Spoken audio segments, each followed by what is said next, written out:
How's your day? How's everything going? That. Very busy this weekend. Went and saw a couple of properties, and one client went under contract with new construction. Another client was looking at some properties in Temple, an investor, Oh, and by the time we checked in on Tuesday, so we went over the weekend, four of the properties were already gone. oh my gosh. So Bree, you're gonna think this is a crazy stat, and I'm sure you realize it just from being in the field and working with your buyers, that for every 1% drop in interest rates equates to 8 million buyers re-entering the market. Wow, 8 Exactly. million buyers. Yeah, for every 1% in interest. That's a crazy number. So So guys, if you are looking to invest and you want to still get a good deal, you might want to do it before they drop the rates again. now's the time to And then act. just Become a refinance. madhouse. Yeah. Huh? And then just refinance. Yeah. I You mean, know, the conversation that surrounded me for a long time, and I'm sure you're familiar with this because, everybody mentioned 2008 and the crash in the real estate market.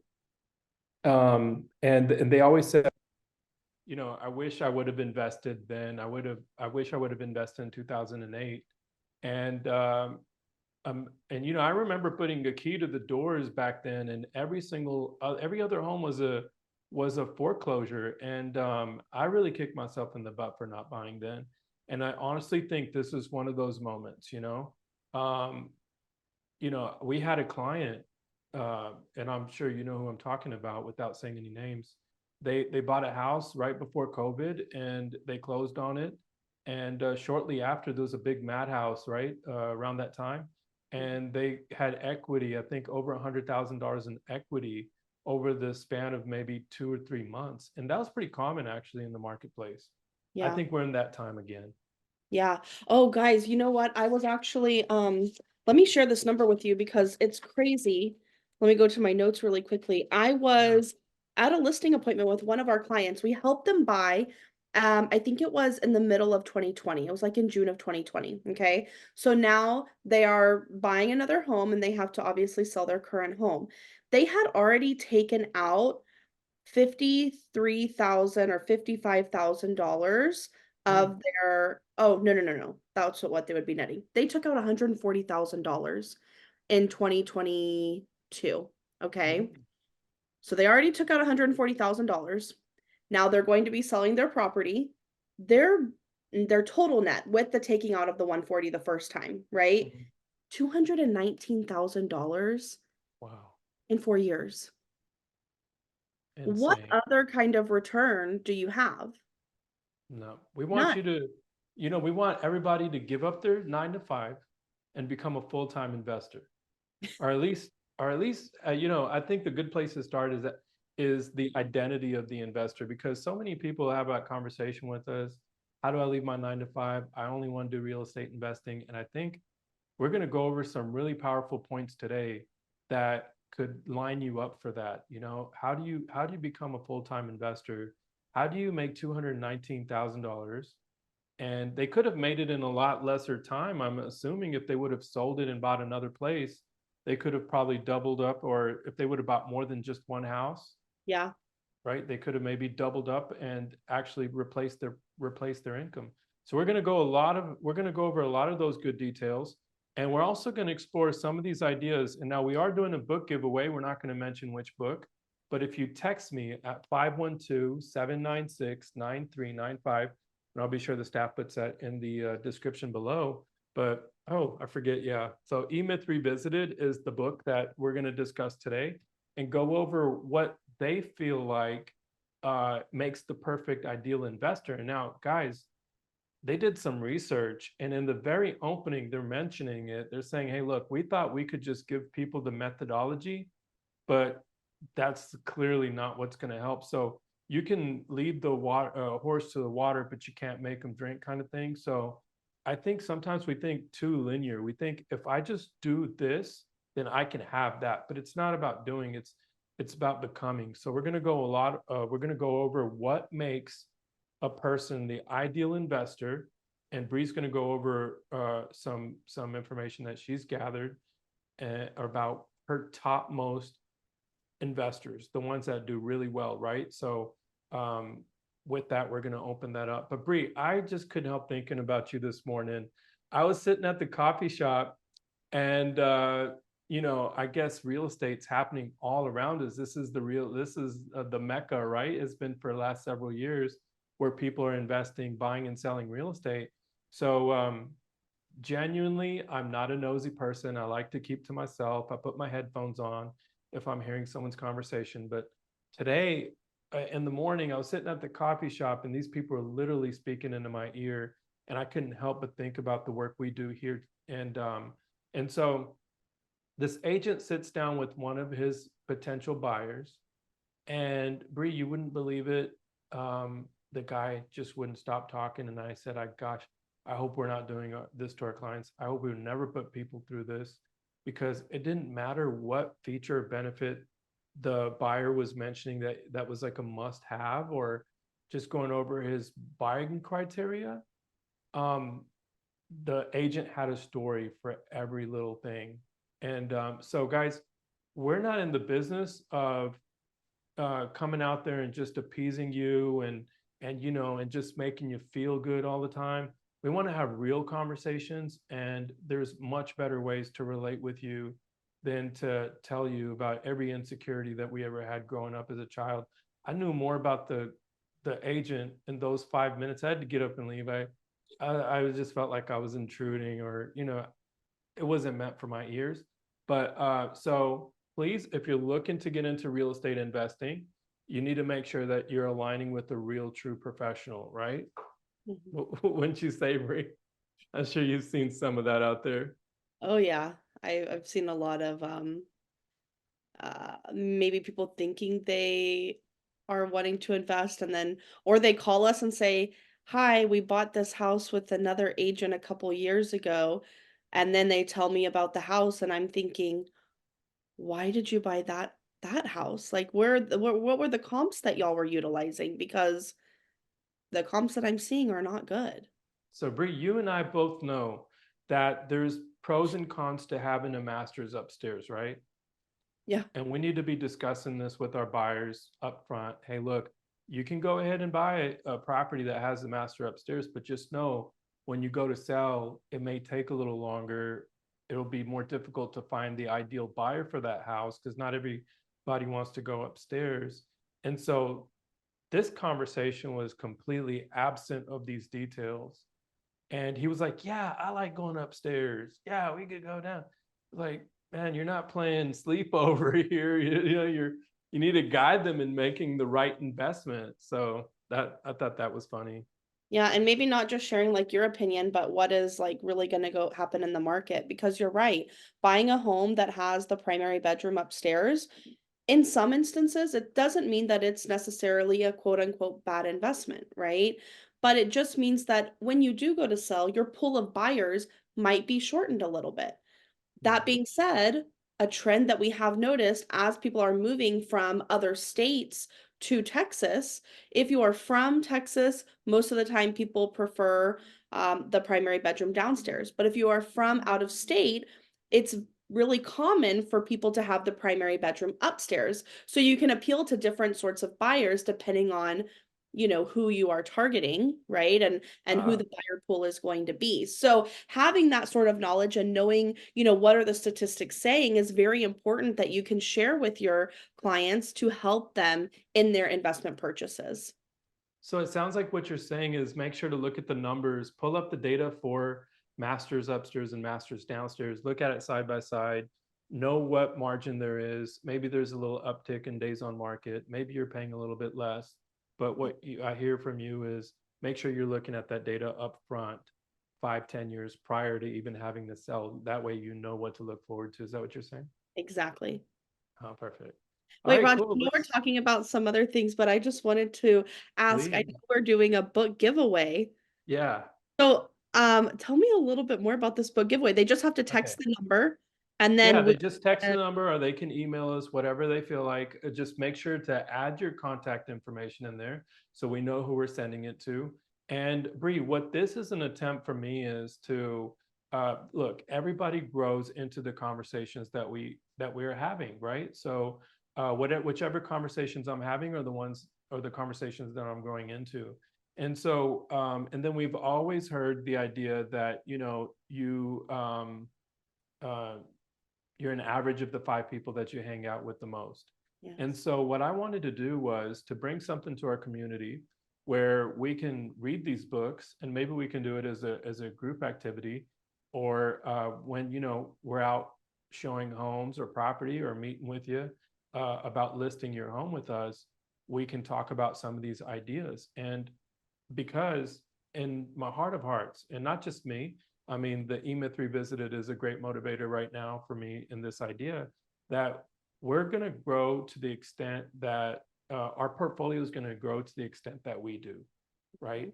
So I can't imagine having, the number of doors I want to and not growing personally. So it's kind of go hand in hand. So that's kind of what I wanted to motivate or inspire within the community, was that, hey, let's start having these conversations. There's a place for it. This isn't just about investing in real estate. This is about becoming a whole human being, Yeah. That's What awesome. are your So guys, thoughts? don't forget to text. What's the number again, Roger? 512-796-9395. And please ring the bell, as Brittany would say. And comment, let us know that you're actually enjoying our content here. All right, Bree. So I know typically it's Rosie here to bring in the news, but I'm going to jump right into it, I guess. Sure. Okay, perfect. Let me share my screen.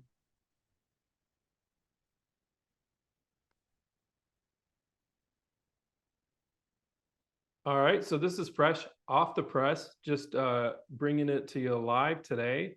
And so first off, we're going to talk about there's drone delivery in Dallas. And so Walmart is using Dallas as its launching pad, if you will. I really like what I did there. That's cool. Okay, so 1.8 million households will have access to Walmart delivery.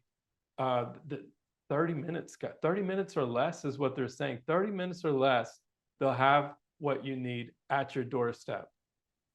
Oh, wow. Yeah. And so I really like this news because, and what it means for Texas, because we're always innovating.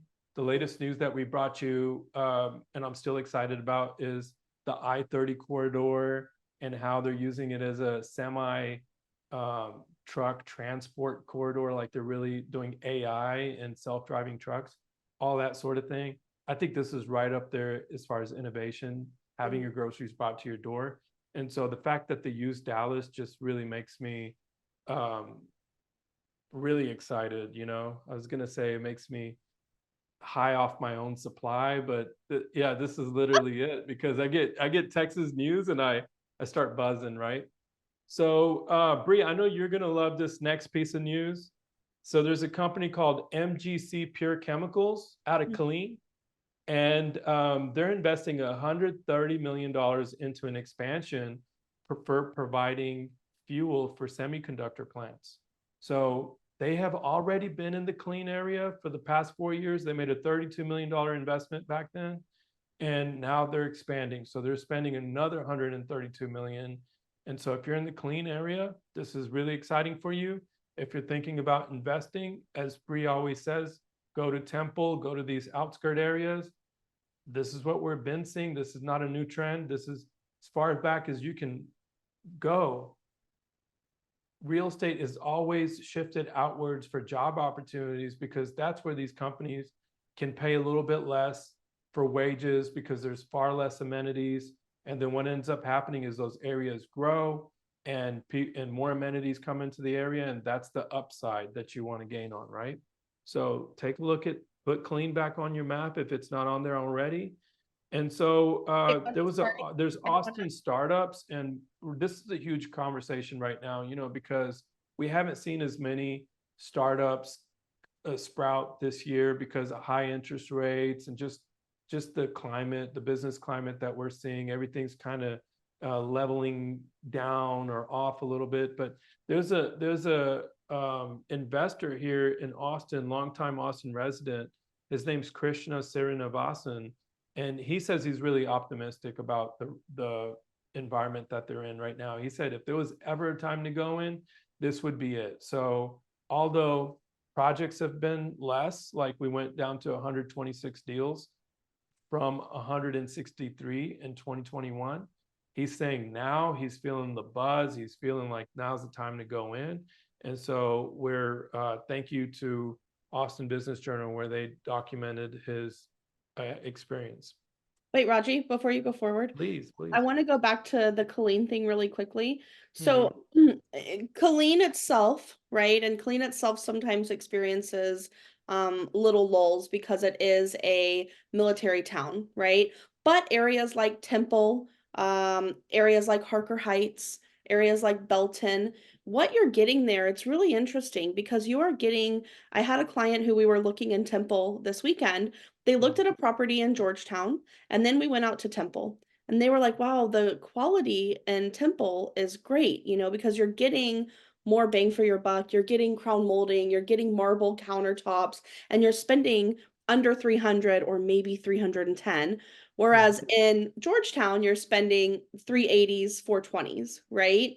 And you're getting granite and there's no crown molding. And what's really interesting about this is the rents are Mhm. relatively the same.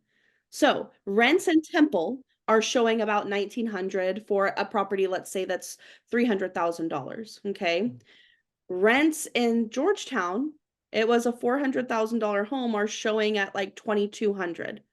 Mm. But you have a huge gap, you know, $100,000 gap in your Wow, purchase price. So I that's the just, thing. and the days on market, very similar. We're under 30 days. So Temple has a lot going for it. And the rents aren't that different. People think, oh, maybe the rent is going to be 2,500. We don't really hit 2,500 in the Austin area if we're looking at homes that are under 450. So now, Bree, some of our viewers might have got lost in the sauce. We're going to break it down again. Georgetown, what's the price? It was like 400. It was like 400. 420, 420. And what's the rent? 2,200. 2200. Temple, what's the sale price? Let's say 300. We could get it less, but 300, 300. How much rent? 1,900. So guys, do you see that? That's over $100,000 Yeah. less that you're paying for the property, and the number of days on the market are the same. Mhm. I mean, let's go to Temple. I love Temple. I'm actually going to jump in my car and drive down there right after this, because there's a little cute pizza place there, and I keep imagining and dreaming about it. And guess what? Rosie's not home. No one's here. And so maybe today I'll drive off. She's visiting her family. I may just drive off and go to Temple and have dinner. Who knows? You should. They have some really cool stuff and their downtown is really cute. That's what I like. I like their downtown environment there. Yeah. Very cool. Very cool. So thank you for sharing that hands-on, boots on the ground experience, because that's what we need. Everything looks good on an article or on the internet, but when you're hearing it directly from a professional who has, Bree, I'm just going to brag on you a little bit right now. Here's someone who's taken somebody from zero doors to how many doors? I think 43. So Oh, right now we're at it might be 47 actually now. 47. 47 doors, 0 to 47 doors. And the thing I absolutely love about Bree the most is that every conversation we have, doesn't matter what it is, it's always about ideas. We never discussing people. We're always discussing where to next and how big, where, what. And so, like, here's somebody who can relate with someone who's at 0 doors, right? Because she's helped that person before. And she's also really well aware of the conversations that more seasoned investors would have. So she's having these high level conversations, but at the same time, she can slow that conversation down to where she can help somebody go from 0 to 47 doors. And now here's what I'll say, what I attribute to that the most is that she has a heart for the person that she's sitting in front of. She can understand people. She can understand what their desires are, what their motives are. She spent that time finding out about what's important to you. And now we're going to inch that conversation along. So if you're just starting off and you're like, I haven't even invested and talking about this stuff creates major anxiety within me. Just know that when you have that conversation with Bree, you're not her first rodeo, right? This is not the first time she's done that. So she's going to take you from zero. She's going to handhold you throughout the process, and she's going to help you buy your properties. And we're going to go over all of that great information about how you guys can become seasoned professionals. And we're going to pick her brain a little, even though I don't like using that uh, much, right? Nobody likes to have their brain picked. But let's find out from Bree in just a second what it takes for someone to become a fully seasoned professional in the field of real estate. What do you think? Yeah, let's Yeah. go. Okay, let's do it. Awesome. All Um, right. So Bree, I love Fogo de Chao. You want to treat me nice? Let's go to dinner to Fogo. And maybe one day you and I should go have dinner. we should. Yeah, we should. Yeah, you know what? Make all of them, make everyone feel bad. Bree and everyone just, hey, Chris, we don't need y'all. We're going to dinner. We're going to dinner. And we've been working together for 10 years now. That's crazy. Oh my gosh. And I swear to God, I feel like she's my sister, like a long lost relationship, Yeah. that just sprung back to life, and that's just so beautiful. So Fogo de Chao, they're opening 20 new locations. Now, for a lot of you that don't know, this is a Dallas-based company. And so when we see a hometown hero go out there and really spread their wings and open 20 new restaurants, that's exciting news for us. And again, you're going to hear a lot about Texas restaurateurs who are going out there moving and shaking right now. So TGIF is closing a bunch of their locations, but at the helm, I believe their CEO is now the guy who started up Via 313 Pizza. So what does he have in store? What does he see for TGIF brand? We're going to find out, right? So Fogo de Chao, 20 new locations. They have a brand new location off of Congress, 200 Congress. I haven't been to their new location yet. Landry's. I know I'm getting off topic. I'm just thinking about food. This will be my first meal today. But when my family's not around, they're always like, I'm hungry. So I have none of that today. So it's 3 o'clock and I haven't eaten, but we'll get around to that soon. Bree, last week we spoke about retail numbers, and we talked about how it didn't seem like a slow retail season at all. When we went Christmas shopping, a lot of the stuff I remember you mentioning was sold out. Well, guess what? We were up 3.1% seasonally for the Christmas season, shopping season, holiday season. We're up 3.1% up from last year, and we're 5.3% up retail wise for the whole year. So people are out there spending money, and I like it. I like the sound of that. Wow. So we are a 3.1 increase over the previous year and a 5.3 rise. People talk about how, they think market is going to crash, right? This is an indicator that where is this crash? Yeah, there's no crash. And I think people are really having a lot of money that they're holding on to. And I'm just hoping that they buy real estate with it, because there's a lot of free money that was handed out during the pandemic. And records show that a lot of that money, people maybe refinance. Guys, if you refinance, don't sit on that money. That's the worst thing you could do. Yeah. You get an extra 50 or 100,000, $200,000 hit your account, and all of a sudden you have this whole new lifestyle, and you're eating out every night and fancy dinners and all this stuff, and maybe you're drinking a little bit of liquor. Well, there's a really good book out there. I think it's As a Man Thinketh, right? Um, so just kind of slow down a little bit, use that money for real estate, and let's do the right thing with that money. Let's put it to good use before you go check your account and it's not there anymore. We don't want that to happen to you.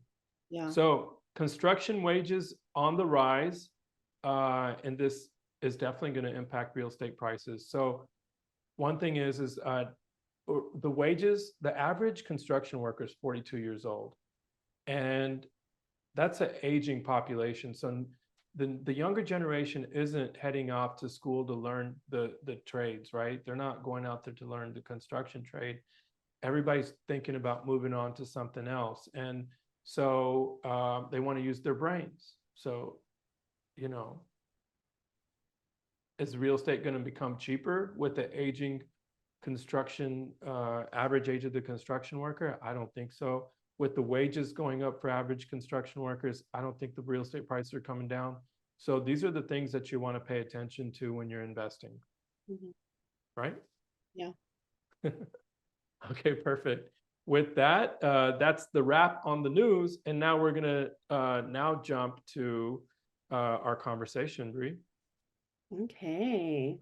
Let's see if I think I have a few questions for you. Yeah, so the best investors, they definitely have a few traits that you've probably noticed. Could you maybe share just a couple of those with us? Yeah, for sure.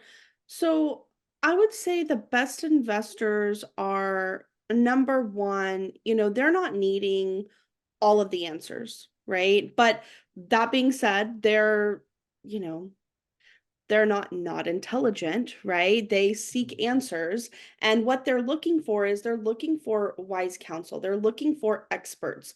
They understand that they're not going to be able to know anything and everything about real estate in a month, right? It's going to take years and years of doing this, but what they want to do is they want to surround themselves with people that understand the market, and they pick and choose, right? They understand the high level, but maybe not all of the intricacies, and that's where we step in for them.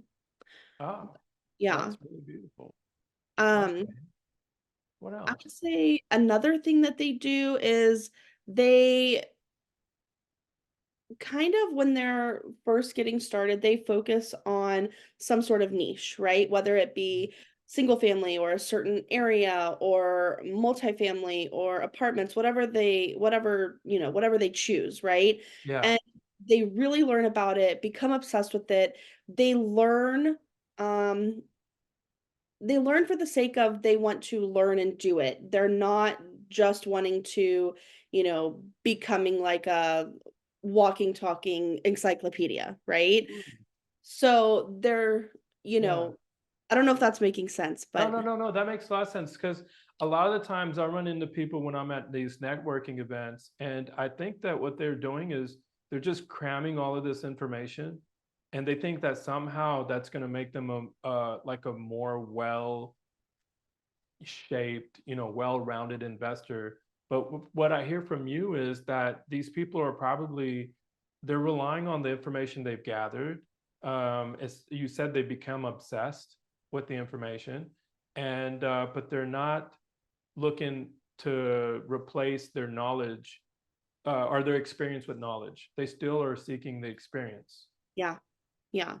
Yeah, they're Okay. not just getting knowledge and like understanding knowledge, like they're still actually doing the things that they are learning about, right?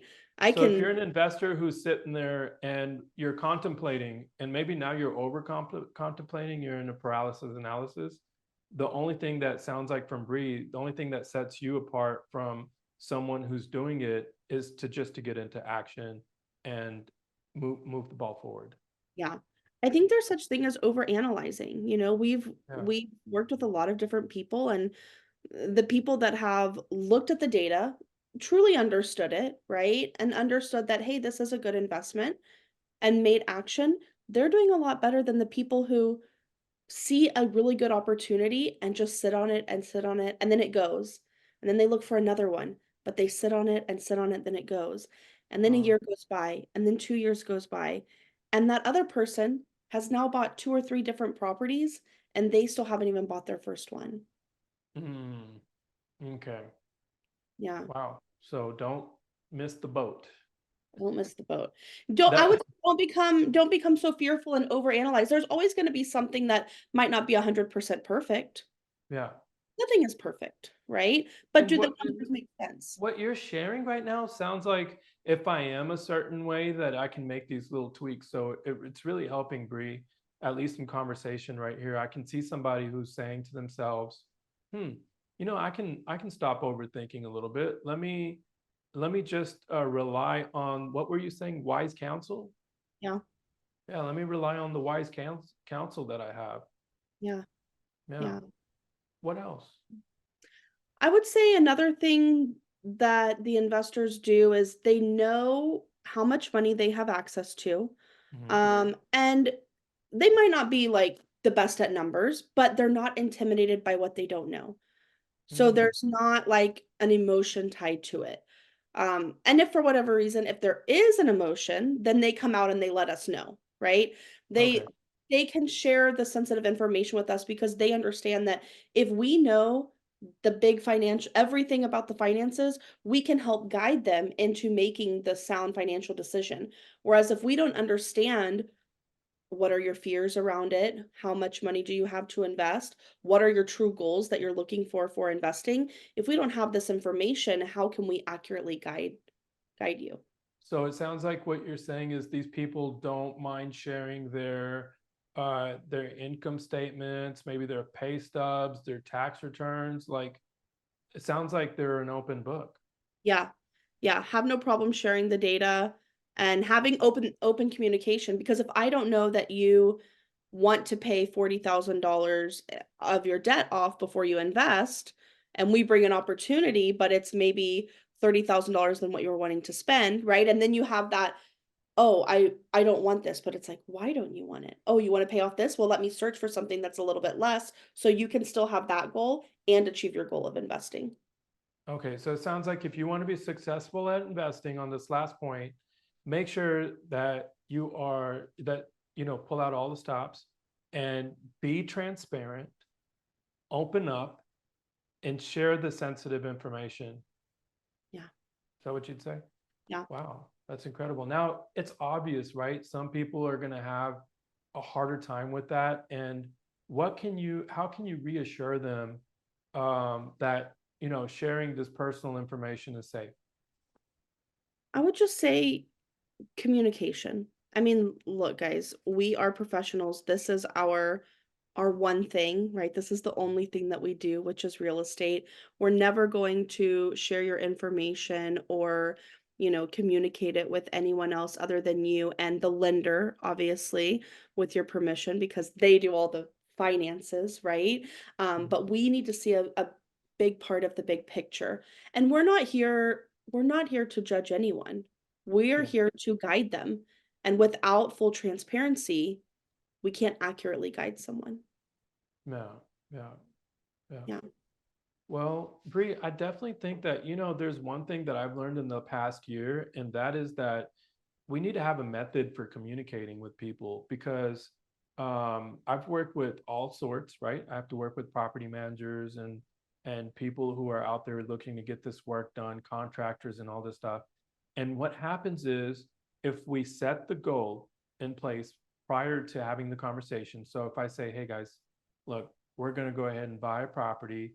And Bree, I'm interested in buying a house and a rental property, and I want to buy something in the next 12 months. So now I've set a goal. And the next thing I'm going to do is I'm going to lay out all of the assumptions, right? So first, set your goal. Second, put out all the assumptions. So I say, look, Bree, I'm ready to invest. And now here's the things that are really freaking me out. I don't have all of my finances in order. I haven't paid taxes for the last year and a half. I'm self-employed. What kind of resources are out there for me? And what can I qualify for? But I'm so afraid to talk to a lender. Now, since I've put it all out there, um, she can now do an analysis, right? She can say, well, okay, it looks like what you're really afraid of is not knowing the numbers. How about we just get over one hump first? Because if she really slows it down for me and says, look, how do you eat an elephant? One bite at a time. Now she's slowing it down for me. And so what I've also realized is successful people usually will chunk down whatever it is that they want to work on. So into bite-sized pieces. So now, since she's given me one specific task, which is, and she's maybe even be able to give me a resource for it. If I say, look, I need a better bookkeeper. I don't have a good bookkeeper. She gets me a good bookkeeper. Now I have a strategist or a tax planner with me. Now, all of a sudden, I'm out resourced. I have everything I need.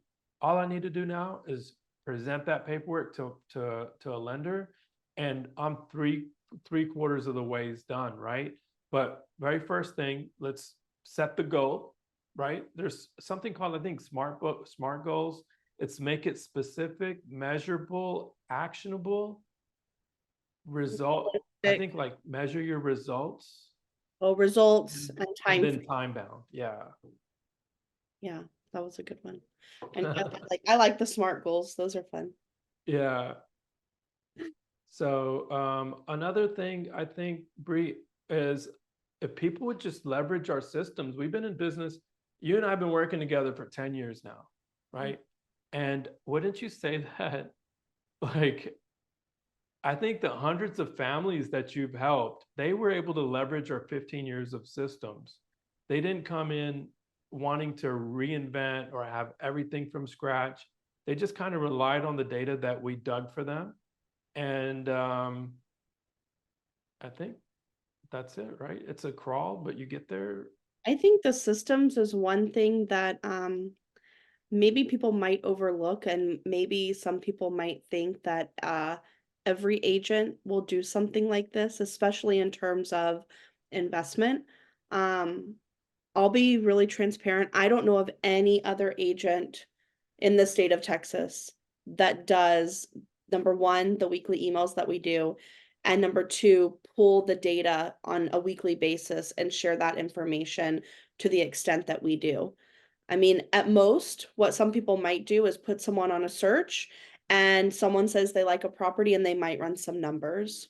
I think that's the extent what a lot of agents do when it comes to investing. So, Well, we clearly have that example from this morning. uh, And, I'm not trash talking anyone. I haven't mentioned any names, and I'll never do that, because I do believe in taking the high road. But guys, I'm just trying to really shed light on what's possible if you're not working with a reputable company, what can happen. And so please, you take it from us. We promise you we have the perfect systems built out, and they were built out one problem at a time. We would yeah. experience something, it wouldn't go the way we planned for it to. We put a system in place for it. So you're going to have ease in doing business with us. And now, Bree, I know this is something that you mentioned offline to me. The one of the greatest factors that separates investors is you were telling me earlier that um, they're not a one and done. They're if they bought one, they're already thinking about their next property. Is that right? Yeah. Yeah. So a lot of people, especially that we've worked with, they're not just looking, to have one investment property and then, you know, buy, we'll never see you again, right? Their mindset is they want to utilize this to grow their wealth and create a legacy and use these investments for long-term gain for them. And, when we're closing on one, they're already telling me, hey, Brittany, I'm thinking of it's going to take me X amount of time, right? And then I want to invest in my next one. So start looking at this particular area, or, I'm open to possibilities, whatever the case may be. But having that mindset of, yeah, maybe I only have the funds for one right now, but how can I get to the point where I can leverage what I currently have and utilize it to invest more? Very cool. Very cool. Now, guys, Bree is super busy. She's out there. She's always with her buyers, and she's making sure she does right by them. And so, obviously, someone who's out there taking so much territory doesn't have a blank canvas of a calendar, right? You're not going to see a lot of white spaces on there. So, I did look at your calendar earlier, Bree, and I noticed that you only have like 2 or 3 spots left for the rest of the entire month to take on these buyers. So I would say if anyone's serious, that they should reach out to you and book that spot on your calendar rather than waiting till February to get in. So what are your thoughts? Yeah, it's just a simple conversation. Please book on the calendar. Like Roger said, and like I mentioned earlier, things are picking up. I don't want anyone to be left behind, and I don't want anyone to call us in March or April and say, "Oh my gosh, I wish we would have done something and had the conversation at the beginning of the year before the rates dropped again." Yeah, absolutely. And guys, if you're out of town buyers and you're flying in, make sure that you reach out to our staff. Ivy is great at setting up your accommodations. She can help you with some of that. And so, you know, don't take, you know, whatever it is, whatever kind of leverage you guys need, you're coming in. We want to welcome you with open arms, and we love our out-of-state buyers. They keep buying up all this real estate here, and we have all these foreign investments coming in from big companies. We had the most number of headquarters relocated to Austin. And so between 2018 and 2023, we had 66 headquarters relocate to Austin. And so with so many investors coming in, wanting to see property, wanting to be out and about, we're not a big team. We specialize in what we do. We are wary about working with people who don't know what they're doing. And we don't feel like our clients are who we want to practice on, right? So the three of us are super seasoned. Bree's calendar is constantly booked. I would say if you want to get on there now. Get the send her an invite, shoot her a text, send her an email, comment below, whatever it is that you need to do, so that we can put you in the mode of making an investment that we feel really good about. Because guys, here's the thing, we sincerely love you, but telling people you love them in this day and age, they think you're a little crazy. So instead of telling you we love you, we're just going to show you that we love you.